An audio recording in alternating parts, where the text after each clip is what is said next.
ang mga kwento ng pag-ibig, kwento ng buhay at kwento ng pag-asa dito sa Barangay Love Stories. Love Stories.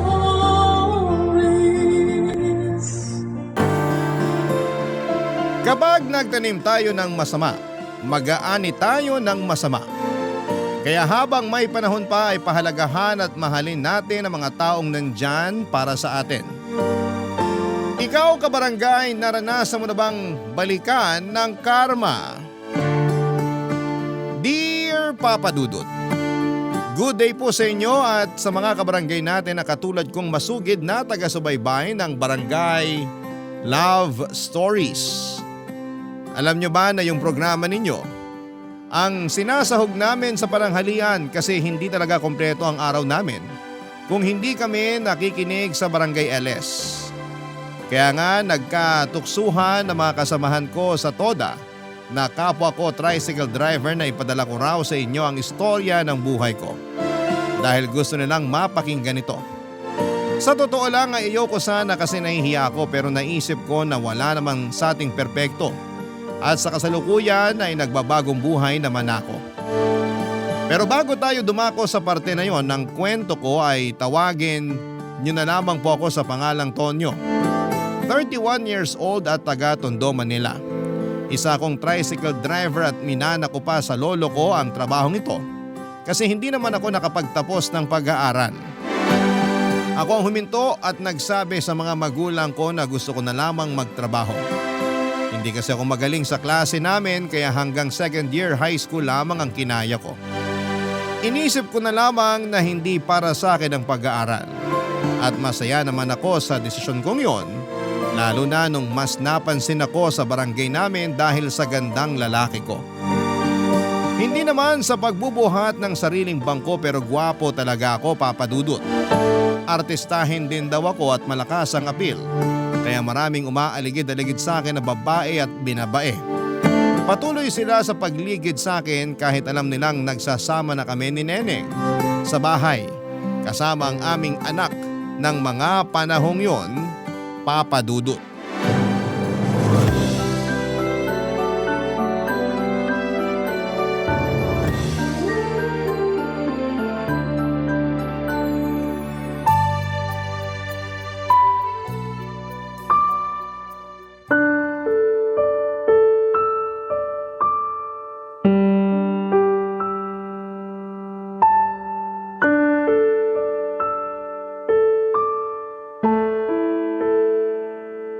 Talaga ng mukha mo, no? Akala mo siguro hindi ko malalaman yung mga kalokohan mo? Pinagsasabi mo. Aga-aga. Imbis na kape at pandesal ipaalmusal mo sa akin, sermon agad. Paanong hindi kasi sermonan nakakainis ka? Hinaan mo nga yung boses mo. Tulog pa yung anak natin tsaka si tatay. Mamaya magising yun na bad trip dahil sa ingay mo. Ikaw naman kasi yung may kasalanan. Ano ba kasing kasalanan yun, Neneng? Nalaman ko lang naman dun sa binilhan ko ng almusal na palagi mo raw hinahatid sa bahay nila yung sexy na babae dyan sa kabilang kanto. Ano yon? Ikaw na ba ang personal driver niya? Nagkataon lang yun, no? Sa ako yung natsyempohan niyang tricycle sa terminal. Alangan namang di ko siya isakay. Hindi ka ba nakikinig? Ang sabi palagi, ibig sabihin hindi lang isang beses o nagkataon. Ang style daw ng haliparot na yon, kapag di pa raw ikaw yung papasada, tatambay pa siya dun sa terminal para makipaglandian sa'yo. Nakikipagkwentuhan lang yung tao. Walang landian na nangyari. O di totoo yung chismis tungkol sa paghihintay niya sa'yo sa terminal para ikaw yung maghatid sa kanya? Pero wala pa rin kaming ginagawang masama. Hinahatid ko lang siya. Masyado ka lang OA. At ako ba ang OA ngayon? Ipapaalala ko lang sa'yo na pamilyado ka na. Hindi ka na binata. Kaya tigilan mo yung kalandian mo. Mahiya ka sa anak natin. Ano namang kinalaman ng anak natin dito? Ang bata-bata pa niya. Ikaw talaga? Lahat na lang dinadamay mo sa ka-OA-han mo. Tinatanong mo pa talaga? Paano pag nakakapag-isip na yan? Ano na lang sasabihin niya sa'yo sakaling hindi ka pa rin nagbabago? Hindi habang buhay walang muwang yung anak natin. Pambihira naman. Maliit na bagay lang yun tapos ikaw gustong-gusto mong pinapalaki. Tsaka nakaka-insulto ka na ha? Ikaw bang may lakas ng loob na mainsulto?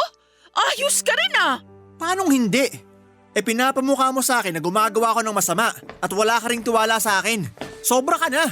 Nakdang teteng, ang aga-aga ang ingay-ingay niyong dalawa. Tay, good morning po. Anong good sa morning na-istorbo niyo tulog ko dahil sa sigawan niyo? Hindi naman po kami nagsisigawan, Tay. Nag-uusap lang po kami ni Tonyo. Nag-uusap ba ang tawag doon lakas ang boses mo? Abot hanggang doon sa kabilang barangay? Si Neneng na lang po pagalitan nyo. Sermon ba naman pinaalmusal sa akin? Imbis na ipagtimpla ko ng kape? At nagpakampi ka pa talaga sa tatay mo, ha? Bakit? Tatay ko naman siya. Kanino ako magpapakampi? Sa kapitbahay? Isip bata ka talaga. Kaya kayo nag-aaway ng anak ko kasi lagi ka na lang nagagalit sa kanya na walang dahilan. Bago-baguhin mo nga yung ugali mo, Neneng. May dahilan po kaya ako nagagalit sa anak nyo. Baka nga pag nalaman nyo, uminit din ang ulo nyo.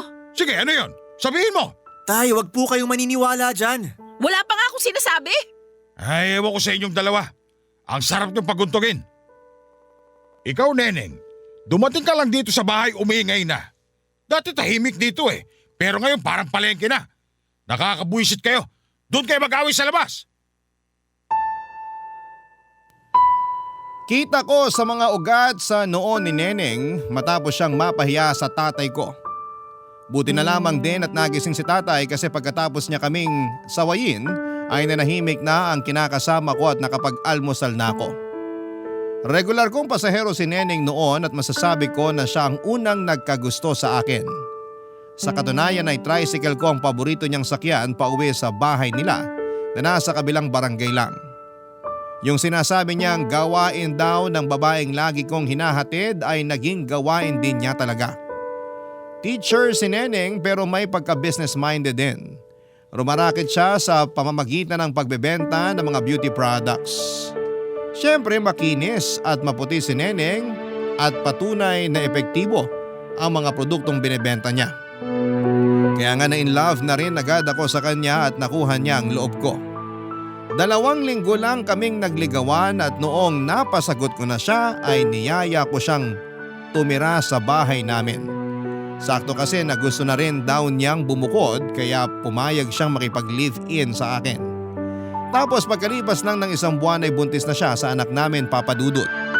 Kaso kung ano namang hinhin at hinahon niya sa eskwelahan at sa klase niya, siya namang ingay at taklesa niya sa bahay namin. Nagsimula yon noong nasa 8 buwan na ang tiyan niya hanggang sa mga anak siya sa anak namin. Lagi raw niya kasi akong napapanaginipang may ibang babae at nambababae. Kaya napapraning siya. Naiinis ako kasi pinagbibintangan niya ako kahit wala naman akong ginagawang masama. Naisip ko tuloy na totohanin ko na lamang kaya ang pambababae ko para naman may basehan na siya. Lagi niya akong inaaway at walang araw na hindi siya nagagalit sa akin. At hindi yon nakaligtas sa matinik na paningin at obserbasyon ng Tatay Cesar ko na kasama namin sa bahay.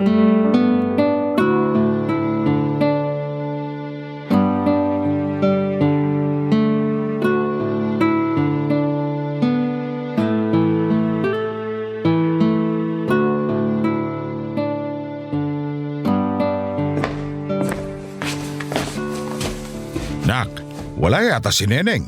Nasa kanila po Kahatid ko nga lang. May sakit kasi kapatid niya kaya pinuntahan niya. Kasama anak niyo? Opo, para raw makabisita naman sa kanila yung anak namin. Buti na yun para kahit papano tumahimik naman tong bahay natin. Ang ingay kasi nung kinakasama mo. Ang lakas ng boses pag nagsasalita kaya nakakaaburido. Pasensya na po kayo, Tay. Kung pati kayo naiistorbo na sa away namin ni Neneng. Sinasaway ko naman po siya na hinaan boses niya. Kasi pwede naman niya akong kausapin ng mahinahon, kaya lang ewan ko ba sa kanya. Ginagamit pagiging teacher niya sa akin. Ano naman kinalaman nun sa inyong dalawa? Sa klase niya lang siya dapat masunod. Pero pagdating sa pamamahay natin, ikaw dapat ang batas. Yun nga yung gusto kong ipamukha sa kanya. Kaso lagi niyang sinasabi mas malaki kinikita niya kaysa sa akin. Nahamak na tricycle driver lang. Kasalanan mo rin naman kasi. Kung nag-aral ka, edi sana sa opisina ka nagtatrabaho at hindi ka namamasada.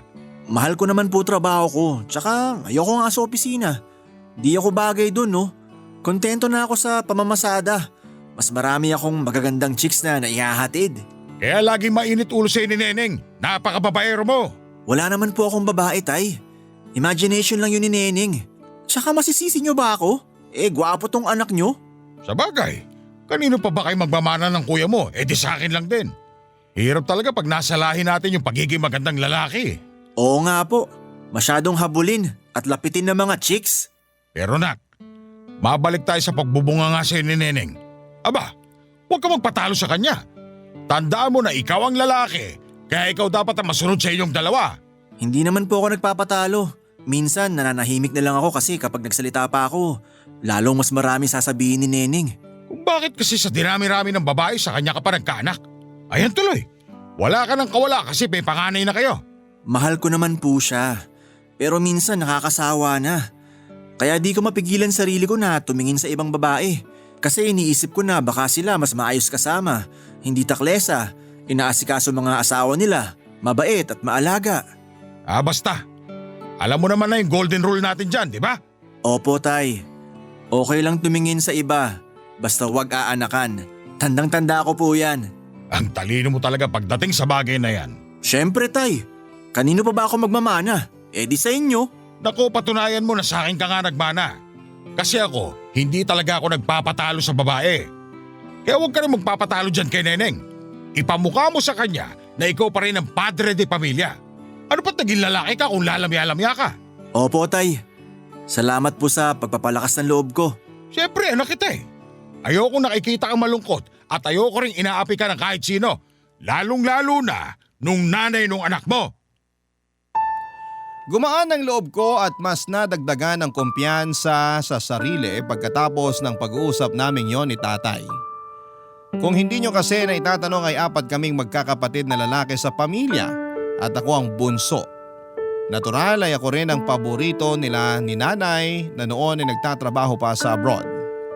Sa katunayan ay magkasama sila doon ni tatay na nag-aalaga ng mga matandang may sakit. Pero kauwi lang ni tatay sa bahay dahil retirado na siya. Dinapuan kasi siya doon ng sakit dahilan para mabilis nang manghina ang katawan niya. Doon na sila nagdesisyon na pabalikin na lamang dito sa Pilipinas si tatay.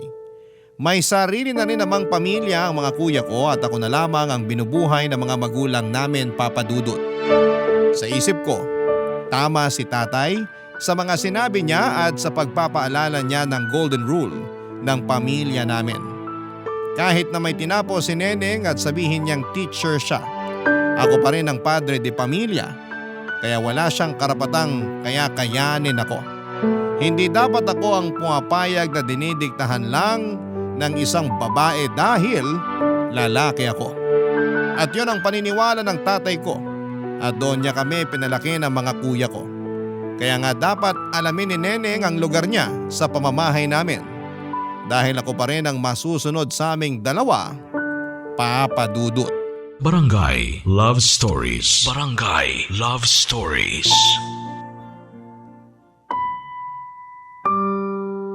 Papa Dudut, ano nga bang magagawa ko kung pinagpala akong lalaki na pinagkalooban ng kagwapuhan? Wala. Kaya hindi ko masisisi ang mga babae kung mapa-second look sa akin at magustuhan nila ako kahit na meron na silang karelasyon at kinakasama. Yung iba nga sa kanila may 4 ng anak pero gusto pang humirit ng date sa akin kahit na alam nilang may kinakasama na ako. Minsan kapag naiisip kong nai-inlove ako kay Neneng at niyayaya ko siyang magsama na kami sa isang bubong para bumuo ng pamilya ay hindi ko mapigilang manghinayang sa buhay ko nung wala pa sila ng anak namin. Nakakamiss din palang maging isang binata, Papa Dudut. Sa kabila ng lahat ay alam kong mahal ko si Neneng. Kasi kapag hindi naman siya sinusumpong ng topak niya ay malambing siya sa akin. Inaasikaso niya ako, ipinagluluto, pinaglalaba kahit na pagod siya sa trabaho at may ginagawa pang lesson plan. Bukod doon ay siya ang nanay ng anak ko kaya kahit na hindi ko mapigilan ang atraksyon ko sa ibang babae at madali akong madala sa mga panglalandi nila ay si Neneng pa rin ang inuuwian at tinatabihan ko sa kama. Kaya nga minsan ay nakakaumay kapag tinatalakan niya ako. At sinesermo na parabang wala na akong ginawang matino sa buhay ko, Papa Dudut.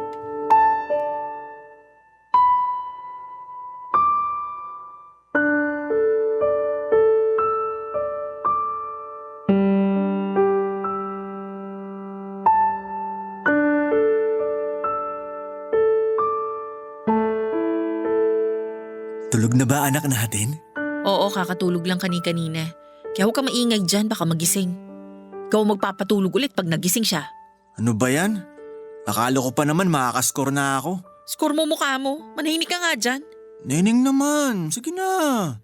Kahit kiss lang. Ayoko, wala ako sa mood. Pagod ako, Tonyo. Lagi ka na lang pagod, di mo na ako pinagbibigyan.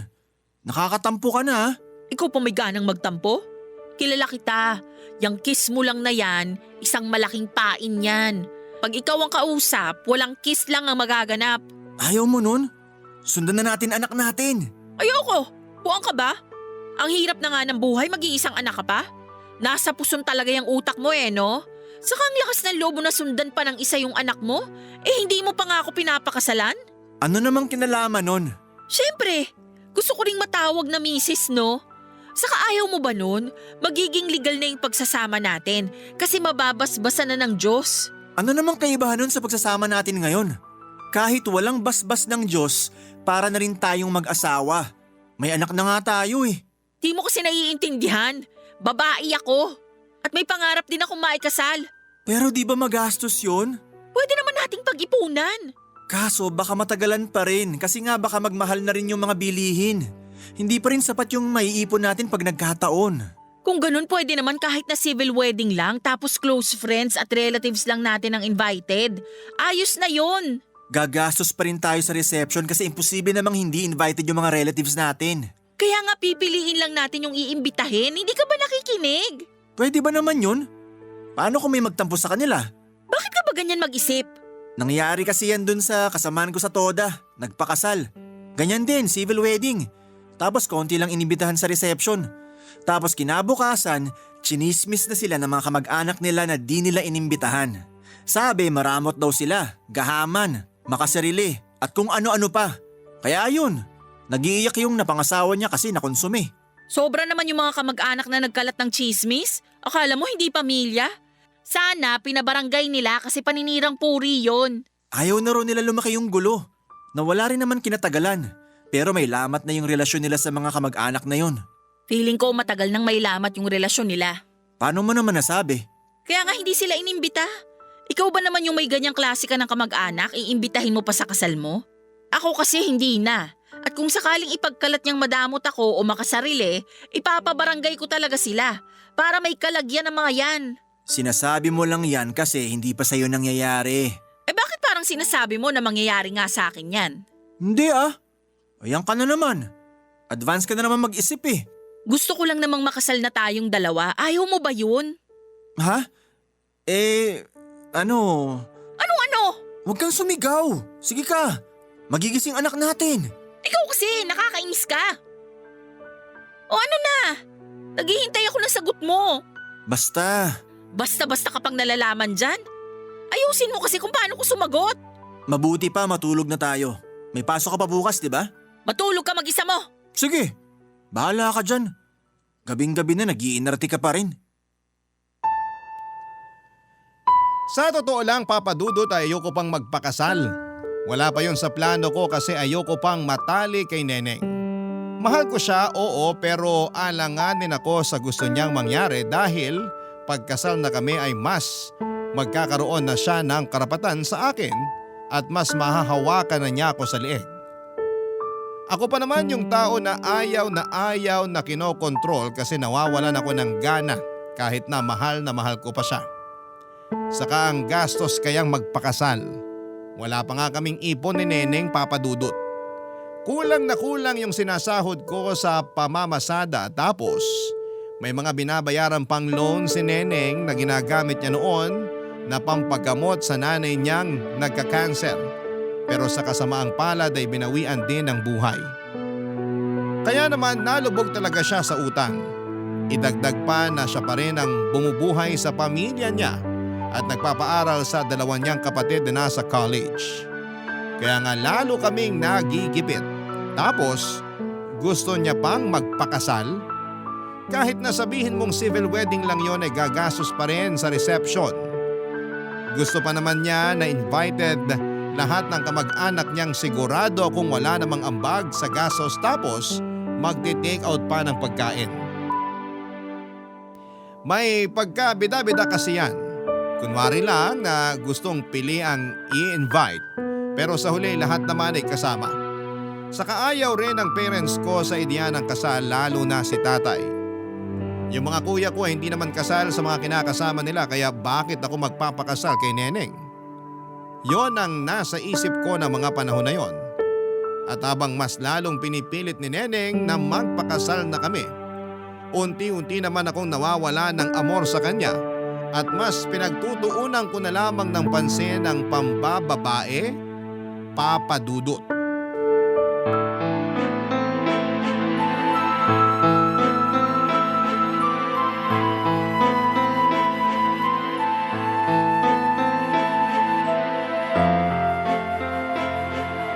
Hoy, Tonyo!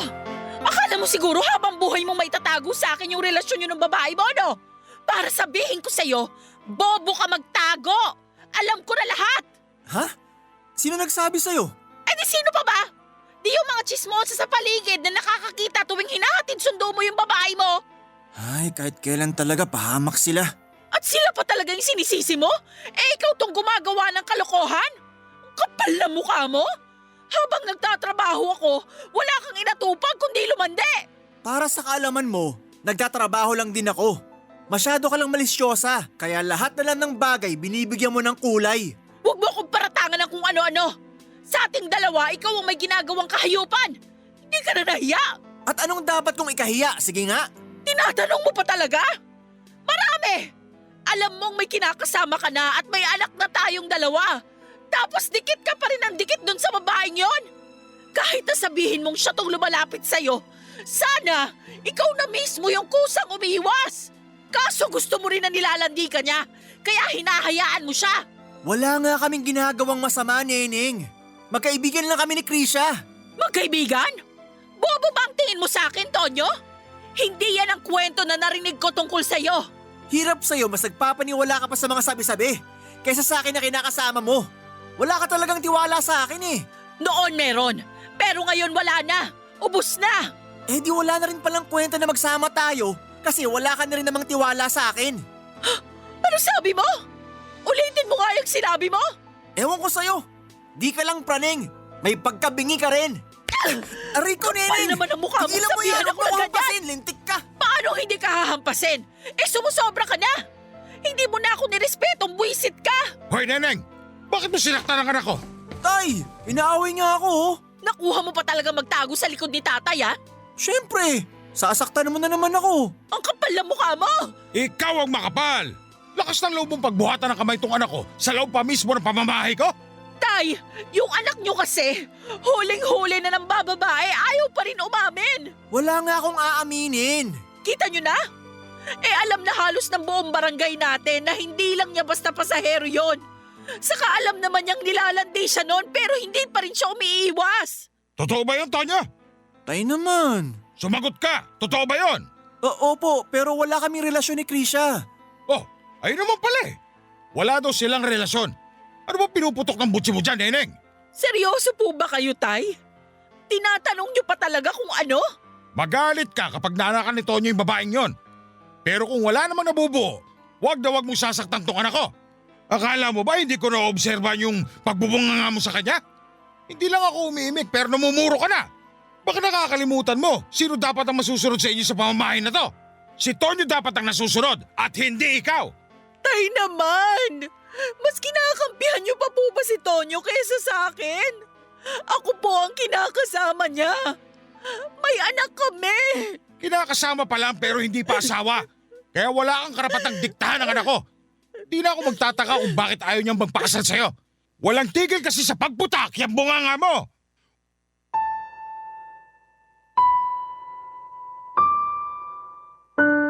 Papadudod sabihin nyo na ang isip bata ko pero masaya ako na napagsabihan siya ng tatay ko.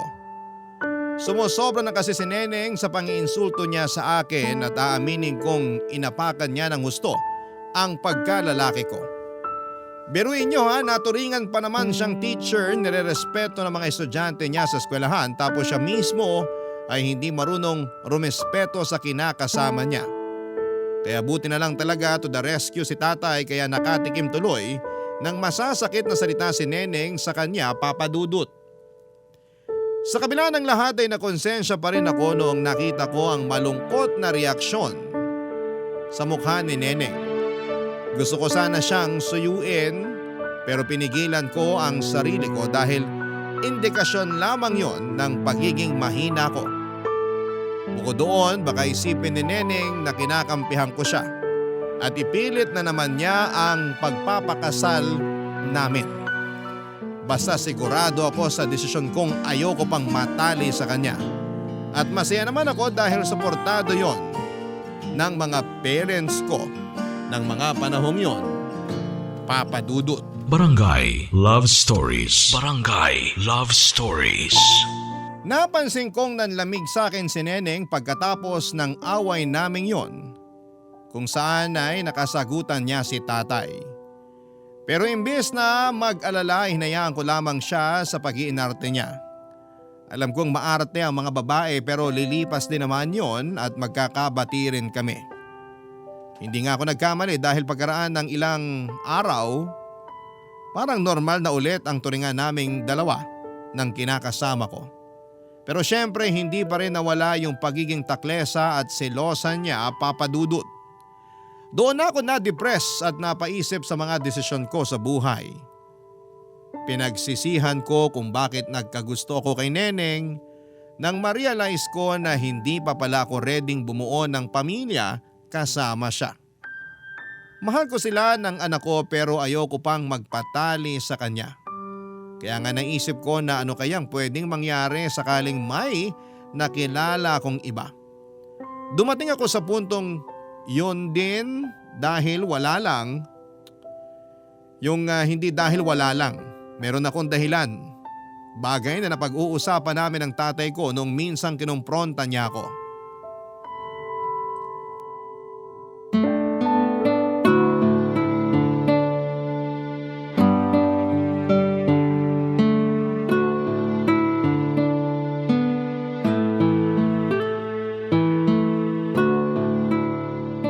Tonyo, inaaway ka pa ba ni Neneng?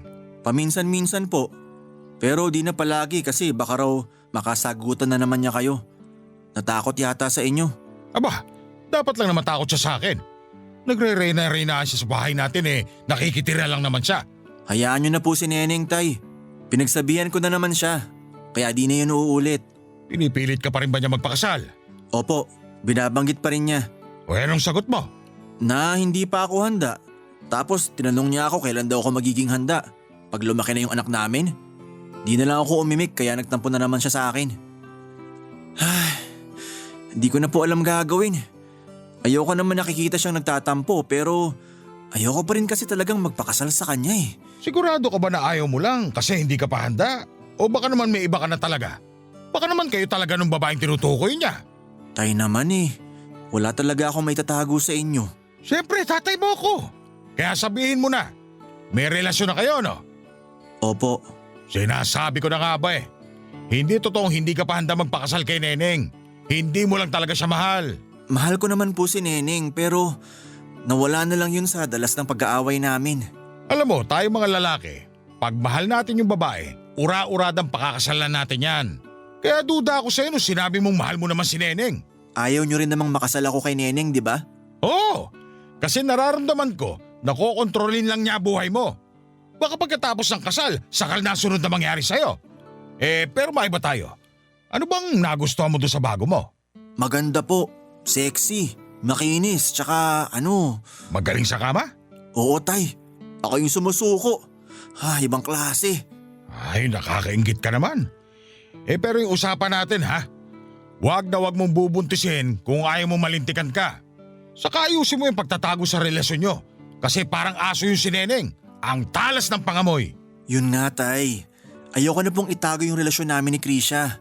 Mas mahal ko na po siya kaysa kay Neneng. O anong plano mo? Makikipaghiwalay na po ako kay Neneng. Pero di ko alam kung paano sasabihin sa kanya. Baka kasi hindi siya pumayag. At bakit di siya papayag? Ipamukha mo na ayaw mo sa kanya para siya na mismo yung kusang makipaghiwalay sa'yo. Sigurado po ba kayo na gusto nyo kami maghiwalay ni Neneng? Aba, oo naman. Sabi mo maganda yung bago mo at mas mahal mo na siya kaysa kay Neneng. Eh di, palitan mo na yung kinakasama mo. Tutal, nakikita ko rin na hindi ka na masaya sa kanya. Tingnan mo nga yung itsura mo. Para kang pinagsakluban ng langit at lupa. Ang dapat na gawin mo, makipaghiwalay ka kay Neneng kaysa nagmumukmo ka dyan. Alam nyo, tama po kayo. Di dapat ako nagmumukmok dahil lang dun. Buti na lang talaga okay lang sa inyo na hiwalayan ko si Neneng. Tsaka wala rin kasi akong nakikitang future sa kanya. Hanggang ngayon, dami pa rin niyang utang na binabayaran. Eh si Krisha mayaman to, tay. Daming pera. Pinuutang pa nga akong pampapogi ng tricycle ko. Nako, kung ako sa'yo, hindi ko na pakakawalan yung bago mo. Mayaman pala yan eh. Jackpot ka na dyan, Tonyo. Tama naman si tatay na mas mayaman si Krisha. Manager kasi siya sa opisinang pinagtatrabahuhan niya. Hindi tulad ni Neneng na maraming utang at may responsibilidad pa rin sa kanyang pamilya. Kahit na may sarili na kaming pamilya. Madalas nga namin yung pinagtatalunan kasi imbes na sa amin na lamang ng anak niya mapunta yung sweldo niya. Nakikihati pa ang pamilya niya. Siyempre si Neneng pa rin naman ang masusunod kasi pera niya yon. Pinaghirapan niya yon at pinagtrabahuhan niya kaya hindi lamang ako masyadong nagsasalita. Pero deep inside ay naiinis ako kasi pag may pera ako dapat ay pera din niya. Pero kapag pera niya, kanya lang. Napaka-unfair, Papa Dudut. Doon ko nga naisip na hindi na talaga maayos ang relasyon namin ni Neneng. Hindi ko na rin siya nakikita sa future ko kasi meron na akong ibang babaeng nagugustuhan. At suportado yon ni tatay dahil naobserbahan niya na hindi na ako masaya sa piling ni Neneng. Alam kong maraming magagalit sa akin pero masama bang kumawala sa taong hindi mo na mahal? Alam kong hindi ko na mahal si Neneng kasi naubos na lamang yung pagmamahal na yon. At natuon na lamang sa ibang babae, Papa Dudut. Kaya nga gusto ko nang makipaghiwalay sa kanya pero alam kong hindi siya papayag. Tapos doon ako nakaisip ng paraan para siguradong si Neneng na mismo ang makipaghiwalay sa akin, Papa Dudut.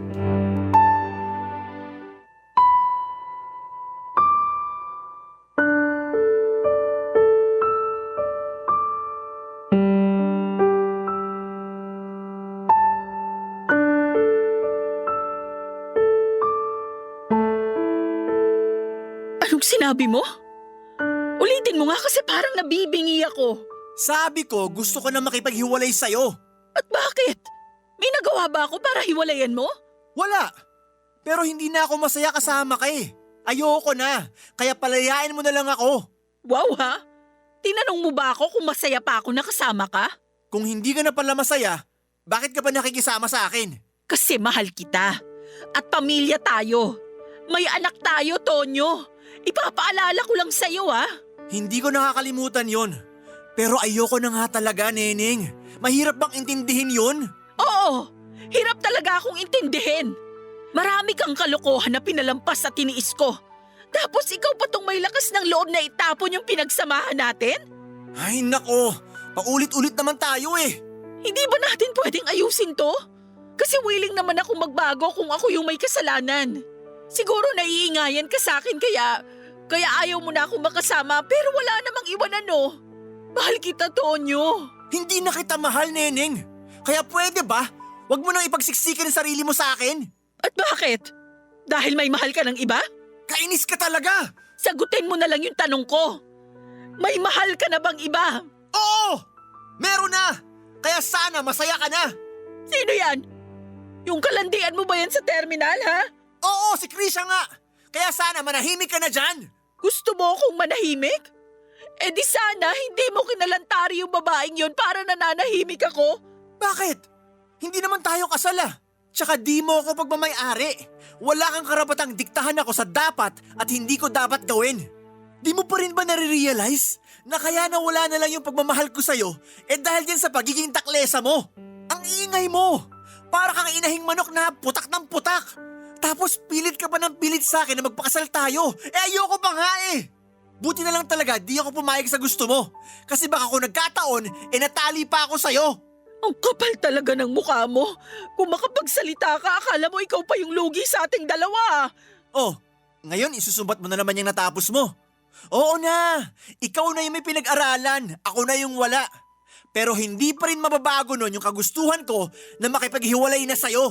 Tonyo naman, ayusin natin to. Kawawa naman yung anak natin. Wala akong pakialam. Naririnig mo ba yung sarili mo? Ganyan ka na ba talaga kasama para mawalan ka ng pakialam sa anak natin? Magkakaanak na rin kami ni Krisha. At doon ako mas may pakialam. Ano ka mo? Yun yung rason kaya gusto ko na maghiwalay tayo. Bukod sa hindi na rin kita mahal. Napaka-demonyo mo, Tonyo! Napaka-walang hiya mo! Makapal na kung makapal. Pero sana irespeto mo na lang yung gusto ko. Huwag mo na rin akong piliting makisama sa'yo kasi ayoko na. Hindi na kita mahal, Neneng! Iyak nang iyak si Neneng nang malaman niyang magkakaanak na kami ni Krisha. Kung dati naaawa pa ako sa kanya pag nakikita ko siyang umiiyak, ay wala na akong naramdaman na mga panahong yon, bukod sa kagustuhan kong makipaghiwalay na sa kanya. Hindi ko na kasi siya mahal at ayoko namang ipagpilitan pa ang relasyon namin kung hindi na talaga uubra. Suportado rin naman ako ni tatay sa desisyon ko, kaya malakas ang loob ko. Sa katunayan ay pinagalitan pa nga niya si Neneng noong narinig niyang umiiyak ito ng araw na yon, Papa Dudut. Nagmakaawa pa ulit si Neneng sa akin pero sinabi kong hindi na magbabago ang desisyon ko. Pinagtabuyan ko na sila ng anak namin sa bahay dahil may plano na akong patirahin doon si Krisha. Kaya umalis na rin si Neneng at bumalik na sa bahay nila. Simula noon ay nagsama na kami ni Krisha at marami kaming plano tulad nang bubukod kami sa oras na makapanganak siya. Pero pagkalipas ng 5 buwan, nalaman kong may kinakalantari siyang ibang lalaki. Galit na galit ako dahil sa pangangaliwa niya. Pero mas lalong gumuho ang mundo ko nang ipagtapat niya sa aking hindi raw ako ang ama ng ipinagbubuntis niya. Ang tatay noon ay ang lalaking kinakausap niya na noon ay nasa Amerika na. Pinagsabay niya kami ng mga panahong yon tapos nagkalabuan daw kasi sila noong paalis na ito at hindi niya agad nasabi rito na buntis siya sa anak nila. At dahil nga sa takot sa kahihiyan, humanap siya ng sasalo sa magiging anak niya para maging tatay nito. At ako ang napili niya. Pero gusto na raw nilang magsama kaya walang pasubali akong iniwan ni Krisha. Durog na durog ang puso ko nang lokohin niya ako. Kinasusuklaman ko siya pero doon ko naisip na baka karma ko yon sa pangiiwan at pagtataboy kay Neneng at sa anak namin. Pero hindi pa pala tapos ang kapalaran sa paniningil sa akin dahil may nangyari ulit na hindi ko inaasahan. Nagkasakit po si tatay sa atay dahil na rin sa walang humpay na pag-inom ng alak nang umuwi siya rito sa Pilipinas. Sa kasalukuyan ay labas-pasok kami sa ospital at nagkakandako na si nanay sa pagtatrabaho sa ibang bansa para lamang matustusan ang gamutan ng tatay namin, Papa Dudut. Hirap na po ako at nagsisisi dahil sa mga ginawa ko. Kaya nga sinubukan kong pumunta kina Neneng para makipagbati sa kanya at humingi na rin ng tawad. Pero nabalitaan ko na nakalipat na pala sila ng mas malaking bahay na matagal na niyang kinuha at tinuhulugan para sa amin pag nakasal na kami. Noong isang beses na pinuntahan ko siya doon ay naggalit siya sa akin at pinakaladkad ako sa mga gwardya palabas ng subdivision nila. Hindi na rin niya pinakita sa akin ang anak ko dahil wala raw akong karapatang kilalaning tatay ng bata, Papa Dudut. Alam ko na maraming galit sa akin dahil sa ginawa ko pero nagbabagong buhay na naman ako. At patuloy na nagsisikap para makatulong sa pagpapagamot ng tatay ko, Papa Dudut. Wala namang perpektong tao. Lahat nagkakamali kaya sana'y huwag niyo akong husgahan. Hanggang dito na lamang po ang sulat ko, Papa Dudut. Maraming salamat po sakaling mapili po ninyong i-ere ang istorya ko sa inyong programa na Barangay Love Stories. God bless po sa inyong istasyon. Ang inyong forever kapuso at kabarangay, Tonyo. Nagustuhan ng iyong napakinggan? Ituloy yan via live stream sa www.gmanetwork.com/radio. Barangay LS 97.1 Forever.